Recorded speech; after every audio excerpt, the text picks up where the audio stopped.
So now that we see how important a brand is at creating perceptions of quality, let's get into some of the inner workings of a brand and talk about the different elements of the brand.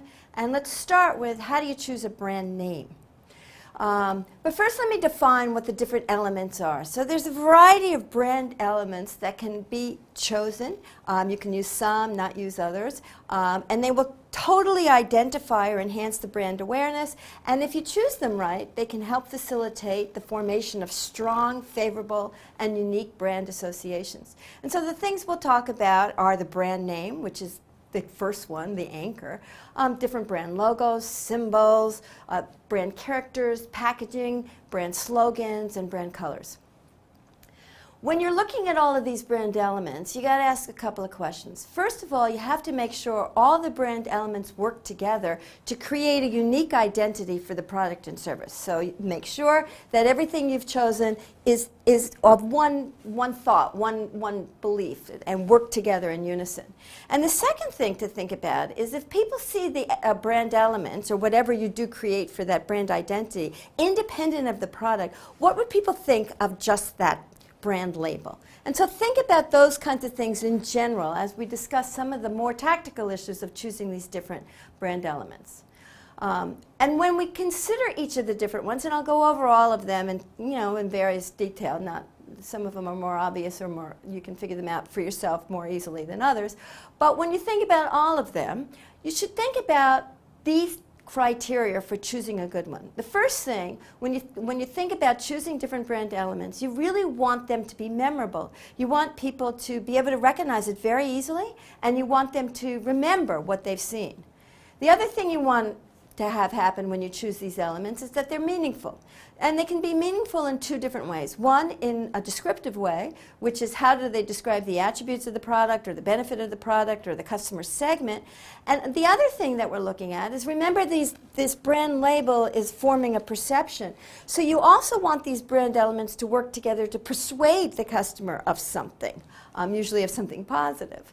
The other thing you're thinking about is how they look. And you want them to be fun, interesting, aesthetic. You want it to be rich visual imagery. And you also, if you have visual and verbal imagery, you have to think about how those two things work together. Again, you want a congruent, unified vision here. Another thing to think about, and this is very important, is, can you protect your identity? There's two ways to protect it. One is legally. And so many times if you have a good brand name, you trademark it, and then it's against the law for people to copy your brand name. But there's other things that are more subtle, and remember I told you about that perception of similarity. People may not be copying exactly what you do, but they may do something that looks similar, and they can kind of steal your identity by just looking similar. And so you not only want to have legal protection, but you want to try to identify a brand image and brand elements that work together that are hard to copy, so that you have some sustainable competitive advantage in addition to the legal protection that you may have. When you're thinking about this brand, remember, it's very expensive to create a strong brand name, and it's an extremely valuable asset. And so the other thing you want to think about is, how adaptable is this brand name to stay modern? Times change, consumers' tastes change, competition changes. And so you don't want a brand name that's it's so static that it can't adapt with changing times, and it's not flexible, and it's not updatable. And along this line, you also want a brand name, if you can, or a brand image with all these elements that work together, that you can use them to go on different products if you introduce new products. So I mentioned Coke started out on a regular full-calorie cola drink, and they stretched that brand name to go to a diet cola drink. So you want to think of brand images that can go not just on your initial product, but could perhaps go on other products in the future as the company grows. And similarly, you want a product that can go across cultures, and that's a brand name, that can go across cultures. So you don't want something that won't be understood or be interpreted differently or inappropriately in other cultures. So more and more, as brands are becoming global, even if you start out very locally, when you choose your brand elements, you should choose brand elements that can go global should your business get big enough. And each element in thinking about this brand image are going to play a different role in creating those overall perceptions. They all have different strengths and weaknesses, but you really want to think about how you can use them strategically to achieve some kind of balance and overall impact. And again, as I mentioned before, they have to work together to form a unique, consistent image. So let's look at some of the different brand elements and just think about, on the face of it, what some of the advantages and disadvantages are. If we start out, the name is obviously crucial. It's the anchor, and it's very, very important that you can choose a good brand name. Sometimes there's legacy brand names, and you have a great deal of awareness with a particular brand name, and maybe it wasn't the best one to choose, but you have to use some of the other ones to build it up. For example, the brand name Aflac or Geico. Both of those were brand names that were acronyms. They actually weren't such great brand names because they don't have the advantage of a good brand name of being quick, easy to process, easy to remember.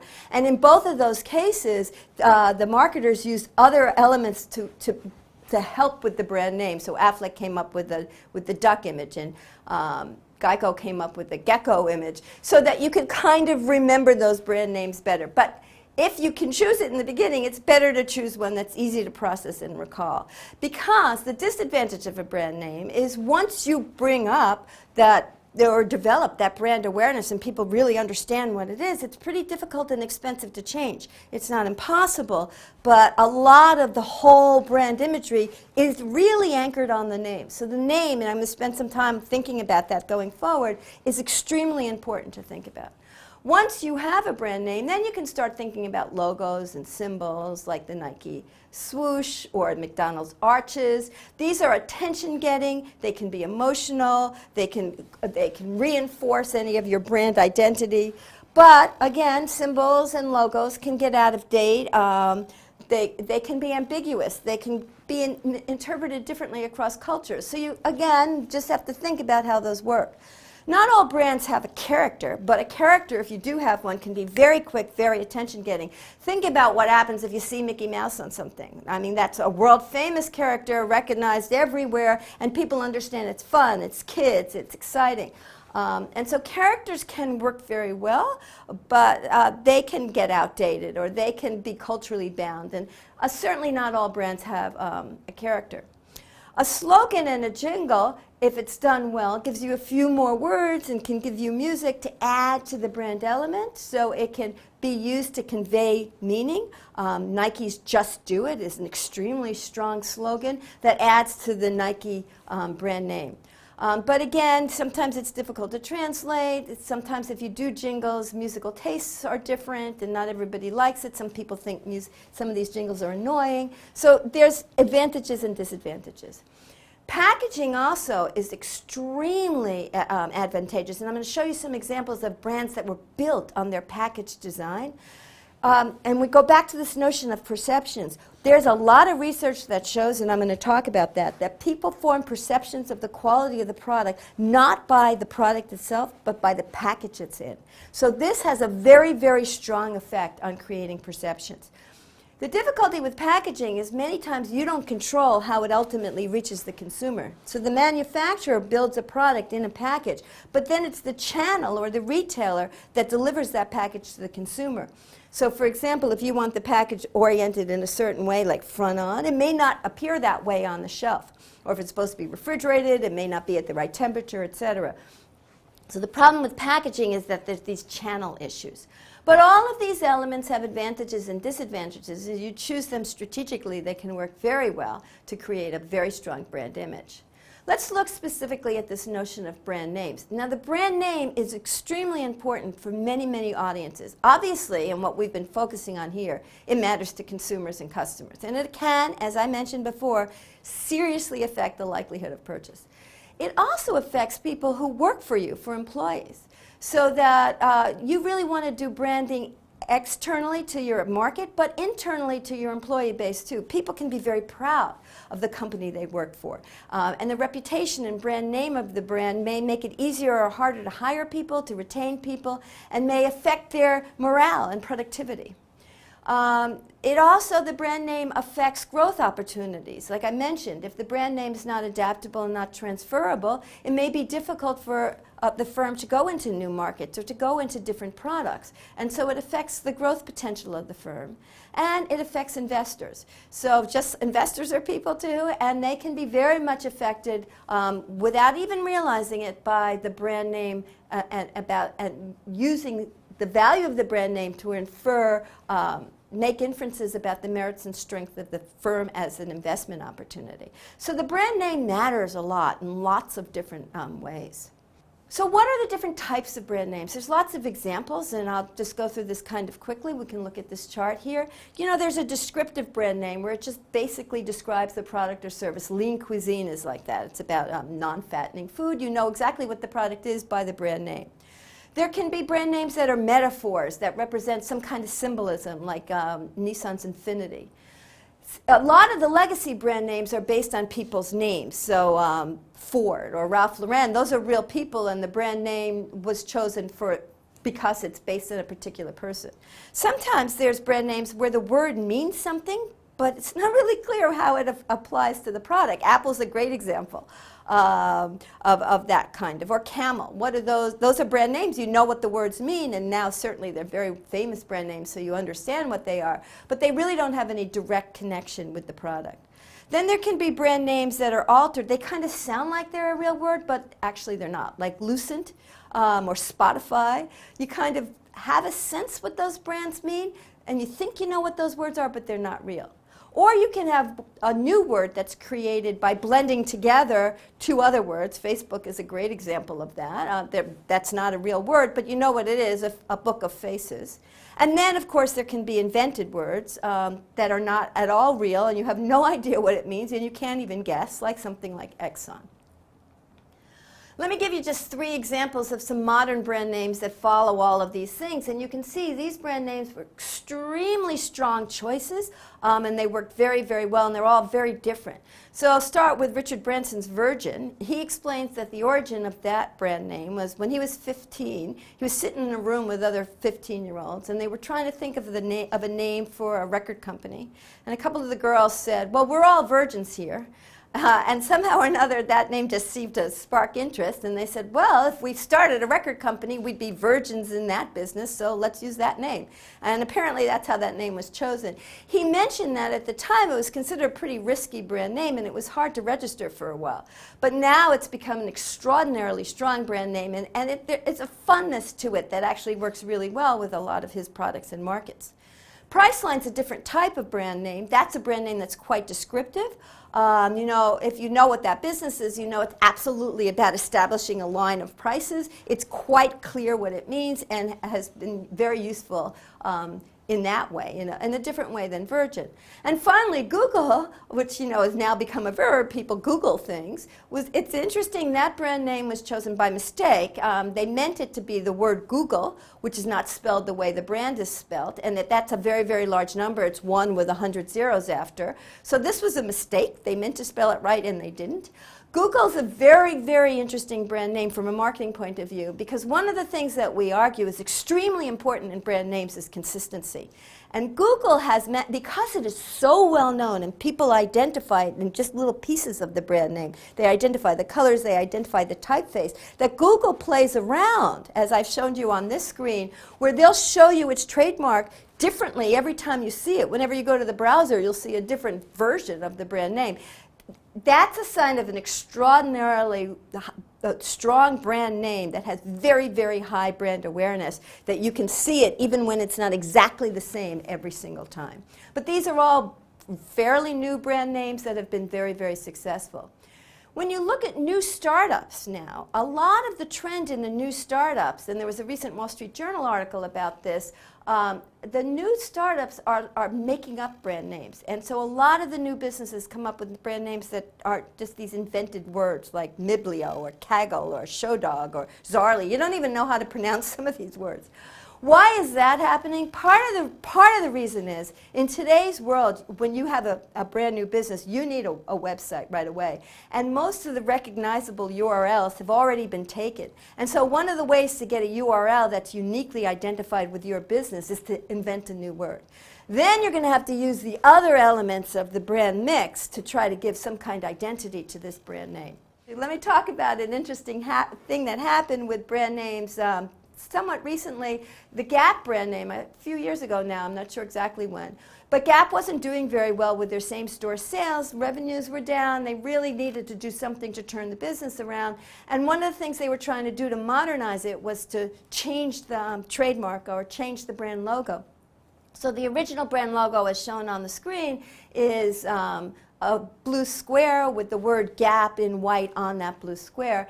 And you can see the new logo that they put out is very different. The blue square has shrunk, the typeface has changed, it's now on a white background. And they put that brand name out into their social media marketing and instantly got very, very negative reaction to that brand name. The consumers hated it. That brand name was out there just tentatively as a test for 1 week. The reaction was so negative that the company pulled it back, and that was the end of that. So it ended up actually being it was, they got a lot of publicity at the time, but it was a pretty inexpensive way. A lot of times if you try to change your brand image, it's extremely expensive to change it, especially for a retailer. There's signage, there's bags, the packaging, and all sorts of things that would be very, very expensive. So actually, that this got such a negative reaction that they found out so quickly was a benefit for the company. But because this was somewhat of a famous incident, some market research was done and some fMRI studies and neural studies were done to figure out what was so bad about that image. Why did people not like it?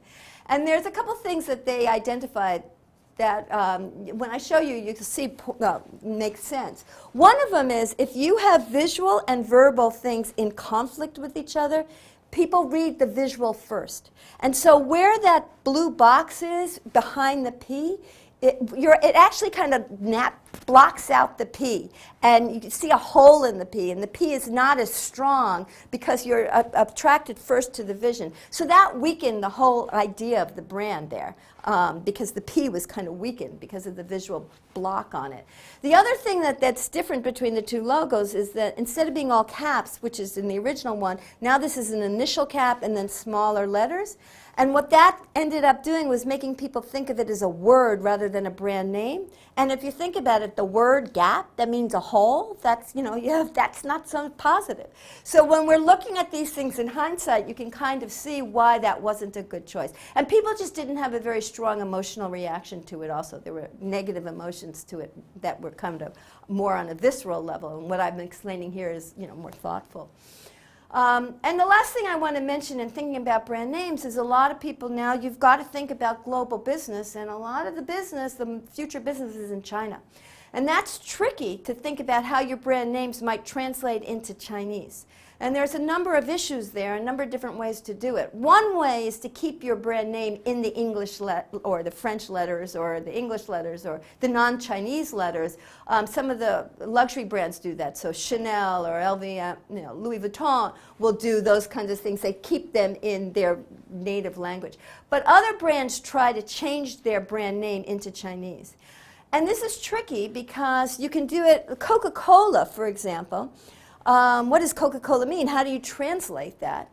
And if you just go and look for the Chinese characters that kind of sound like Coca-Cola, well, the characters themselves may mean something. So when Coca-Cola first did that and tried to pick Chinese characters that sounded like Coca-Cola, it had a very bad brand meaning, and they had to take that one off the market. The one they currently have means tasty fun, so it kind of sounds like Coca-Cola, and it means something that at least makes sense with a drink. Reebok did the same kind of thing. The Chinese characters that they chose kind of sound like Reebok, and it means quick steps, which again makes sense.